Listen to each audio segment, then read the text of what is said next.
हमारे साथ इस समय मनसुख मंडाविया हैं, हेल्थ मिनिस्टर। सर, यहाँ पर बहुत बड़े ग्लोबल प्लेटफॉर्म पे एक की फोकस पॉइंट जो रहा है वो हेल्थ का रहा है। पैंडेमिक से निकलने के बाद पहली बार सब यहाँ मिले हैं। आप क्या थॉट्स और आइडियाज़ यहाँ से वापस भारत लेकर जा रहे हैं?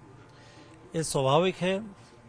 वर्ल्ड इकोनॉमिक फोरम में दुनिया की सबसे बड़ी इंडस्ट्रीज भी उपस्थित होती है, पॉलिटिकल लोग भी होते हैं और इंटेलेक्चुअल लोग भी होते हैं। और ऐसे प्लेटफॉर्म पर एक हेल्थ के बारे में, होलिस्टिक हेल्थ के बारे में बहुत विस्तृत चर्चा हुई। आने वाले दिनों में भविष्य में कोई ऐसा पेंडेमिक आए तो दुनिया को कैसे सुसज्ज होना चाहिए उसके बारे में भी डिस्कशन हुआ। और पेंडेमिक के दरमियान जो जो दिक्कतें हुई उसके पर भी विस्तृत डिस्कशन हुआ है। मैं यहाँ से टेक अवे ये करता हूँ कि ए हेल्थ, जो ऑनरेबल प्रधानमंत्री जी ने कहा है जी। कि वन हेल्थ वन वर्ल्ड, सारी दुनिया को एक साथ में मिलके हेल्थ सेक्टर में काम करना होगा, सारी दुनिया को जॉइंटली एफर्ट लगाना होगा, तब जाके हम आने वाले दिनों में ऐसे कोई पेंडेमिक हो तो उसका अच्छी तरह से सामना कर पाएंगे। जी। सर, इंडिया को फार्मेसी ऑफ द वर्ल्ड कहा जा रहा है। यहाँ पर काफ़ी सराहना हुई है। हमने जिस तरह से अपना वैक्सीनेशन ड्राइव करा, हमने जैसे क्या पैंडेमिक फाइट करा, स्पेशली हमारे नंबर्स क्योंकि इतने ज़्यादा हैं। लेकिन अभी भी जो कंसर्न्स हैं, अगर इंडिया सच में फार्मेसी ऑफ द वर्ल्ड बनना चाहती है तो जो रॉ मटेरियल्स हैं वो कैसे, हम एक्टिव्स के बियॉन्ड कैसे जाएं हेल्थ केयर सेक्टर में इंडिया में? ये सही बात है। India is a pharmacy of the world है ही। और आने वाले दिनों में फार्मा सेक्टर में हम आत्मनिर्भर बनना चाहते हैं। और आत्मनिर्भर बनने के लिए एपीआई भी देश में बनना चाहिए, इंटरमीडिएट भी देश में बनना चाहिए, की स्टार्टिंग मटेरियल भी देश में बनना चाहिए। और एक सेक्टर में भी इंडिया में मैन्युफैक्चरिंग बढ़े, इसलिए दुनिया की कई कंपनियों के साथ मेरी बातचीत भी हुई है। और मुझे खुशी है कि दुनिया हेल्थ सेक्टर में, फार्मा सेक्टर में इंडिया में इन्वेस्ट करना चाहते हैं। जो देश का आत्मनिर्भर भारत का जो इनिशिएटिव है उसको वो पूरा करेंगे। सर, इंडिया के पास एक डुअल चैलेंज है। हमें सब लोगों तक मेडिसिन पहुंचानी है और अफोर्डेबल तरीके से पहुंचानी है। तो ये दोनों चैलेंज कैसे मीट करेंगे? यही चैलेंज को हमने स्वीकार के काम करना शुरू किया है।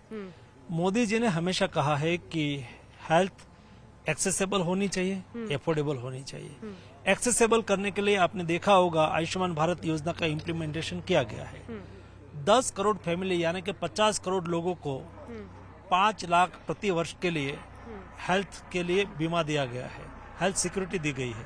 ये बहुत बड़ी बात है। उसके अलावा वो एक्सेसिबल भी हो, इसलिए भी आज देश में 1,50,000 health and wellness centre open करने की दिशा में काम चल रहा है। 1,18,000 health and wellness centre already open हो चुका है।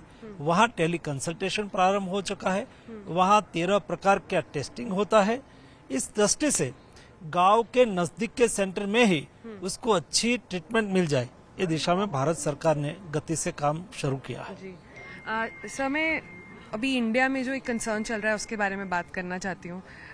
मंकी पॉक्स जो है, काफ़ी उसमें बातचीत चल रही है, थोड़ा वरी बढ़ रहा है। क्या कुछ डिसीजन लिया गया है मिनिस्ट्री की तरफ से? ऐसे नए नए डिसीज दुनिया में आते रहते हैं।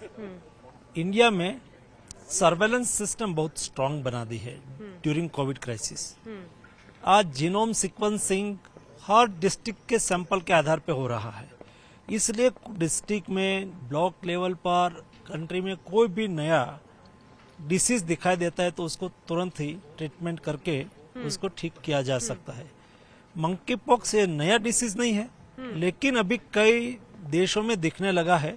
तो हम ऐसे कोई डिसीज देश में आए तो हम अवश्य उसको आइडेंटिफाई करके हमारे देश के नागरिकों को सुरक्षित करेंगे। कुछ लिया गया इस पे डिसीजन मिनिस्ट्री की तरफ से? उसमें डिसीजन लेने की आवश्यकता नहीं है। जब आते हैं तो उसको ट्रीटमेंट कैसे की जाए, और उसकी ट्रीटमेंट अवेलेबल है, ट्रीटमेंट हो सकती है। जी। आप क्योंकि सिर्फ हेल्थ के अलावा बाकी रिस्पॉन्सिबिलिटीज भी रखते हैं, मैं थोड़ी फर्टिलाइजर सप्लाई के बारे में जानना चाहती हूँ।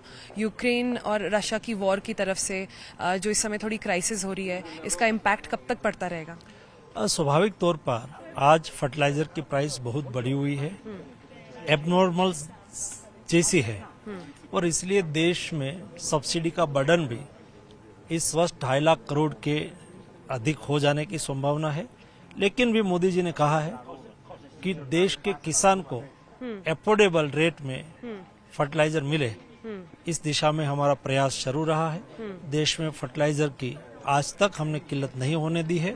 कितना भी प्राइस बढ़े, हम किसान को फर्टिलाइजर उपलब्ध कराएंगे। आपके हिसाब से कमोडिटी क्राइसिस जो है इंडिया में, वर्ल्ड में, कब तक कंटिन्यू होने वाली है? कोई टाइमलाइन है जो आपके दिमाग में? कोई टाइमलाइन तय नहीं कर सकता है। तो फिर भी आप अगले 2 क्वार्टर्स के लिए आने वाले कंपनीज जैसे अपनी प्रेडिक्शंस करती हैं, क्या सरकारें भी तैयारी कर रही हैं? स्वाभाविक तौर पर सरकार उसके लिए लॉन्ग टर्म के लिए, शॉर्ट टर्म के लिए कंटिन्यूस प्लानिंग बनाते रहते हैं और हमने भी बनाया है।